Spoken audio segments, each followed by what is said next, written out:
नमस्कार दर्शक बंधु मोर यही राशिफल कार्यक्रम को आपण मानक स्वागत। यही भिडटी बिछा राशि व्यक्ति विशेष मान अत्यंत खास होगापी जाऊँगी कहीं आपण मैंने थंबनेल रे देखि ही सारे निजे कि आमे साप्ताहिक राशिफल विषय आमे आलोचना करिबा। फेब्रुआरी मासर 1 तारिख रु 7 तारिख पर्यंत निश्चित भाव में आमे जानिबा आपनको जीवन रे कौन घटवाई जाऊँगी आपणकर प्रत्येक क्षेत्र में स्वास्थ्य कौन घटवाई जाऊँगी शिक्षार कौन परिवर्तन घटो आप प्रेम संपर्क केमी पॉजिटिव रहा नेगेटिव रैवाहिक जीवन दाम्पत्य जीवन केमी कटो आप भाग्य केमी आपको सपोर्ट दौर कर्म आपणकर जो मैंने कर्म पाई ना क्यारियर रे जॉब पाइना से विषय आलोचना करवा वाणिज्य केते अग्रगति करुच्ची कि अवनति घटुची से विषय आम टेक्निक भाव में आलोचना करवा। एवं प्रथमे आमे नवग्रह स्थिति विषय में जाना कहीं जहाँ कि आम जीवन में घटू थाए प्रत्येक घटना नवग्रह जोगु ही घटू थाए। तेणु भिडटी को शेष पर्यंत देखंतु मु शेष को उपाय कहबी। भिडटी आगु को बढ़िया पूर्व जदि मोर चैनल को कहीं नुआस कर चैनल को सब्सक्राइब करनी जहाँफल कि नित्य दिन नित्य चर्चा आपण पाखे पहुँची पार। बिछा राशि प्रथम जाणीने नवग्रह स्थिति किपरि अछि। राशि स्वामी होउछन्ति मंगल से अछन्ति तृतीय घरे एवं सेही तृतीय घरे चारि ग्रही जोग बनुछि सूर्य बुध शुक्र। देवगुरु बृहस्पति अछन्ति अष्टम रे केतु अछन्ति आपनकर कर्म स्थान रे दशम गृह रे शनि अछन्ति पंचम रे राहु अछन्ति चतुर्थ रे। प्रथमे जाणीने आपनकर निज विषय स्वास्थ्य संपर्क रे प्रथम गृहर स्वामी मंगल तृतीय घरे उच्चस्थ होगी अछन्ति से सप्ताह रे पूरा 23 फेब्रुआरी पर्यंत रे उच्चस्थ होई चतुर्थ को आसवे चतुर्थ को परिवर्तन अच्छी 23 फेब्रुआरी पर खास करके आम सप्ताह कथबार्ता होचे।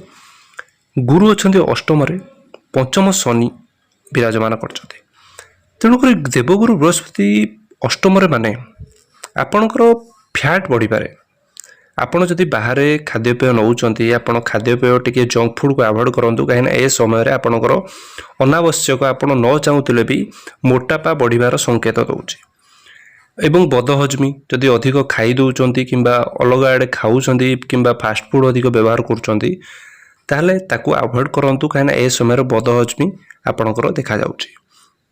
गुरु होचंती चर्बीर कारक लिवर कारक तेणुक डाइजेशन सिस्टम आपणकर ठीक न रही पारे इश्यू आसी पारे। शिक्षा विषय आलोचना करवा विचारसी व्यक्ति विद्यार्थी मान किपरि रहिबो सप्ताह रे पंचम रे शनि बसचंती शनि जे गृह रे बसंती ना तेणुक से गृहटा को टिके मजबूत बनाई थांती आपन को परिश्रम पड़िबो आपनकर शिक्षा को लेकिन आपनकर विद्यार्थी माने निज लाइफ को लेकिन सीरीयस हेबे जोटा कि पूर्व अलस्वामी आप करुले एठी देखा जाउछि कि आपण कोनोसी ए सप्ताह रे कोनोसी चिंता करि पारंती मुख्यतः कोचिंग क्लास जॉइन करबा पई कोनोसी नुवा किछि ना किछि जॉइन करबा पई हो आपण चेष्टित रहिबे निश्चय। परवर्ती चर्चा करिबा लव रिलेशन संपर्क रे पंचम गृह रे शनि ही अछंती एही पंचम गृह लव रिलेशन देखा जायते संतान भाव मध्य देखा जायते तेणु सामना वाला जीत रहिबा स्वाभाविक तेणु सामना वाला ठू टिके बंचिकी रुहतु एमती कथा कही दिंतुनि कहीं नाक गरे रग ही थी जोटा कि से फटकिना जवाब देदेवे आपन को भल लगे तेणुक जहाँ भी कहते बुद्धि विचार ही कहतु ताहले आपण भल रटात कि भी एमती कथा कही दिंतुनि नहीं तो कथा बिगड़ी जीवार संभावना देखा जाउछि तेणुक आपण टिके बुझिकी कथबार्ता करतु सामना वाला।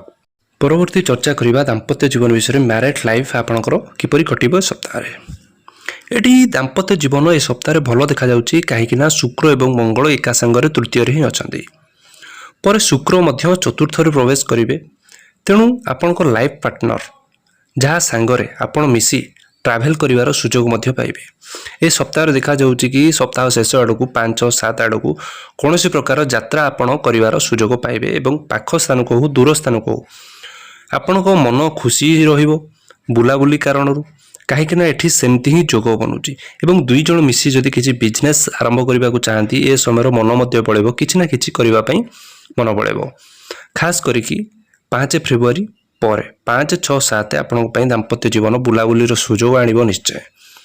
ପରବର୍ତ୍ତୀ ଚର୍ଚ୍ଚା କରିବା ଭାଗ୍ୟ ସମ୍ପର୍କରେ। ଭାଗ୍ୟ କେତେ ଆପଣଙ୍କୁ ସପୋର୍ଟ ଦେଉଛି। ଏଠି ଭାଗ୍ୟର ଗ୍ରହ ନବମ ଗୃହରୁ ଦେଖାଯାଇଥାଏ। ନବମ ଗୃହର ସ୍ୱାମୀ ହେଉଛନ୍ତି ଆପଣଙ୍କର ଚନ୍ଦ୍ରମା। ତେଣୁ ଭାଗ୍ୟ ଏଠି ବହୁତ ଭଲ ଅଛି, କାରଣ ଲଗ୍ନର ସ୍ୱାମୀ ମଙ୍ଗଳ ଭାଗ୍ୟ ସ୍ଥାନକୁ ଉଚ୍ଚସ୍ଥ ହୋଇକି ଦେଖୁଛନ୍ତି। ଶୁକ୍ର ବୁଧଙ୍କର ଦୃଷ୍ଟି ମଧ୍ୟ ପଡ଼ୁଛି। କୌଣସି ପାପ ଗ୍ରହଙ୍କର ଦୃଷ୍ଟି ନାହିଁ ଏ ସପ୍ତାହରେ। ତେଣୁ ଭାଗ୍ୟର ପୁରା ସପୋର୍ଟ ହିଁ ଦେଖାଯାଉଛି। ଯାହା ବି ଆପଣ କରିବାକୁ ଚାହୁଁଛନ୍ତି ଆପଣ ଜଲ୍ଦି ଷ୍ଟାର୍ଟ କରନ୍ତୁ, ଜଲ୍ଦି ଆରମ୍ଭ କରନ୍ତୁ। କିଛି ବି ସେ ଗୃହ ନିର୍ମାଣ କାର୍ଯ୍ୟ ହେଉ, କୌଣସି ଶୁଭ କାମ ହେଉ, କୌଣସି ମାଙ୍ଗଳିକ କାମ ହେଉ, କୌଣସି ପ୍ରକାର ଆପଣଙ୍କର ଭାଗ୍ୟ କାମ ହେଉ, କୌଣସି ସେୟାର ଟ୍ରେଡ୍, କୌଣସି ପ୍ରକାର ସେଲ୍ସ ହେଉ, ପରଚେସ୍ ହେଉ, ଆପଣ ଆରାମସେ କରନ୍ତୁ, ନିର୍ଦ୍ୱନ୍ଦ୍ୱରେ କରନ୍ତୁ, ଆପଣଙ୍କ ପାଇଁ ବେଟର ହିଁ ଅଛି। ପରବର୍ତ୍ତୀ ଚର୍ଚ୍ଚା କରିବା ଆପଣଙ୍କର କ୍ୟାରିୟର ସମ୍ପର୍କରେ। କର୍ମସ୍ଥାନ, କର୍ମ କେମିତି ବିବେଚନା କରାଯାଉଛି ଏ ସପ୍ତାହରେ।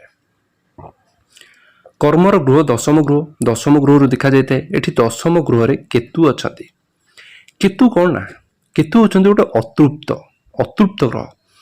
ଆପଣ ଯେତେ ବି କରନ୍ତୁ, ଆପଣଙ୍କୁ ଭଲ ବି କରୁଥାନ୍ତୁ, କିନ୍ତୁ ଆପଣ ଅସନ୍ତୁଷ୍ଟ ରହିବେ ଆପଣଙ୍କ କାମରେ। ଆପଣ ଚାହିଁବେ କି ମୁଁ ଆଉ ଟିକେ ବେଟର କଲେ ଭଲ ହେବ କି ମୁଁ ଏ ଜବ୍ ଛାଡ଼ିକି ଆଉ କ'ଣ କଲେ, ଆପଣ ଜବ୍ ବିଷୟରେ ବି ମଧ୍ୟ ଚିନ୍ତା କରିବେ କି ମୁଁ ଆଉ କେଉଁଟା ଜବ୍ ଛାଡ଼ିଦେବା ଦରକାର, ମୋ ଉପରେ ଲୋଡ଼ ପଡ଼ୁଛି, ଏଇଟା ଭଲ ଲାଗୁନି। ଏମିତି ଏ ସପ୍ତାହ ସାରା ଆପଣଙ୍କର ମନ ଲାଗି ରହିବ। ତଥାପି ଆପଣ କାମ କରିବେ। ଏବଂ ଯେଉଁମାନେ ଜବ୍ରେ ନାହାନ୍ତି, ଜବ୍ ପାଇଁ ପ୍ରୟାସ କରୁଛନ୍ତି, ତାଙ୍କ ପାଇଁ ତ ଭଲ ଅଛି ମୁଁ କହିବି। ଆପଣ ଚେଷ୍ଟା କରନ୍ତୁ, ଭାଙ୍ଗି ପଡ଼ନ୍ତୁନି, ଆଗେଇ ଚାଲନ୍ତୁ। ନିଶ୍ଚିତ ଭାବରେ କିଛି ନା କିଛି ପଜିଟିଭ୍ ଆନ୍ସର ଆପଣଙ୍କୁ ମିଳିଯିବ। ପରବର୍ତ୍ତୀ ଚର୍ଚ୍ଚା କରିବା ଆପଣଙ୍କର ବିଜନେସ୍ ସମ୍ପର୍କରେ। ବିଚାରାଶୀ ବ୍ୟକ୍ତି ବାଣିଜ୍ୟ କିପରି ରହିବ। ବାଣିଜ୍ୟକୁ ନେଇକି ଆପଣଙ୍କର ଭଲ ଅଛି। ପ୍ରଥମତଃ ଷ୍ଟାର୍ଟିଂରୁ ଆପଣଙ୍କର ଭଲ ଦେଖାଯିବ, ବାକି 4-5 ପରେ ଏତେଟା ଭଲ ଆପଣଙ୍କୁ ନ ଲାଗିପାରେ। ଆପଣ ଯେତେ ଆଶା କରିଥିବେ, ଖାସ୍ କରିକି ସପ୍ତାହର ଶେଷ ଆଡ଼କୁ ସେତେଟା ଆଶା ଅନୁରୂପକ ଫଳ ନ ଦେଇପାରେ। ଆପଣଙ୍କ ମନକୁ ଆଇଡ଼ିଆ ତ ବହୁତ ଆସିବ, ଗ୍ରାହକ ବି ଆସିବେ, କିନ୍ତୁ ଆପଣଙ୍କର ବାଣୀରେ ଟିକେ କଣ୍ଟ୍ରୋଲ ରହିବନି।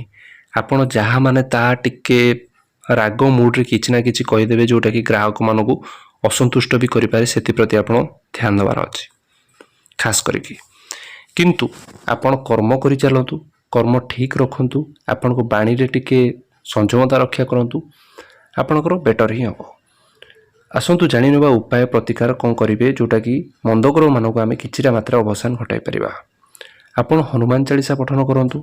ପ୍ରତ୍ୟେକ ଦିନ ସୂର୍ଯ୍ୟଙ୍କୁ ଜଳାର୍ଘ୍ୟ ପ୍ରଦାନ କରନ୍ତୁ, କାହିଁକିନା ସୂର୍ଯ୍ୟ ହେଉଛନ୍ତି ପିତା ସମାନ। ଯାହାର ସୂର୍ଯ୍ୟ ଦୁର୍ବଳ ଅବସ୍ଥାରେ ଥିବେ, ସୂର୍ଯ୍ୟକୁ ପାଣି ଦେବା ଦ୍ୱାରା ଆମର ବହୁତ କିଛି ଗ୍ରହମାନ ଅବସାନ ଘଟିଥାନ୍ତି। ପ୍ରତ୍ୟେକ ଦିନ ଗାୟତ୍ରୀ ମନ୍ତ୍ର ମଧ୍ୟ ପାଠ କରନ୍ତୁ, ନିଶ୍ଚୟ ଶୁଭମୟ ହେବ।